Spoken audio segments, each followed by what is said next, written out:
नमस्कार मित्रांनो, जय जिजाऊ जय शिवराय. मित्रांनो, खूप आनंदाची बातमी आहे. 2 ते 3 दिवसापूर्वी मनोज जरांगे पाटील यांनी जो लढा दिलेला आहे मराठा आरक्षणाचा, तो यशस्वी झालेला आहे. 2 दिवसापूर्वी विरोधकांचे सूर काही वेगळे होते. वेगवेगळे तर्कवितर्क करण्यामध्ये ते खुश होते.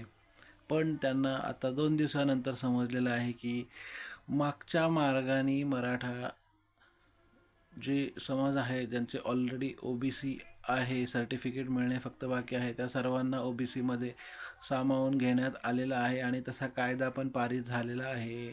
आणि शिंदे सरकारने आणि फडणवीस सरकारने हे सगळ्या गोष्टींना मान्यता दिलेली आहे.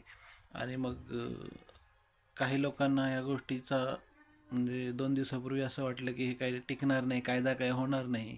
पण आता सर्व काही झालेलं आहे. आणि मग त्यांचे सूर आता बदललेले आहेत.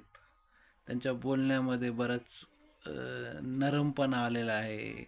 आणि त्यांना काय करावं हे समजत नाही. मग ते थोडे सहानुभूती घेण्याचा प्रयत्न करत आहेत, समाजामध्ये आणखीन तेढ निर्माण करण्याचा प्रयत्न करत आहेत. पण त्याचं काही होणार नाही. आणि बरेच पत्रकार किंवा जे विश्लेषक आहेत त्यांनी पण बऱ्याच जणांनी सांगितले की हे काही पुढे होणार नाही, हे जेव्हा होईल त्यावेळेस पाहता येईल. पण असं काही नाही आहे. युद्ध जे महत्त्वाचं होतं ते संपलेलं आहे. आता फक्त औपचारिकता बाकी आहे. आणि ही लढाई कायम चालू राहील. सर्वसकट सर्वांसाठी, सर्व मराठा समाजासाठी आरक्षण ह्याचा प्रयत्न चालूच आहे. पण आज 2 ते 2.5 कोटी मराठा लोकांना याचा फायदा होणार आहे.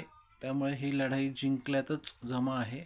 त्यामुळे सर्वांनी आनंदोत्सव साजरा करायचा आहे. जय जिजाऊ जय शिवराय.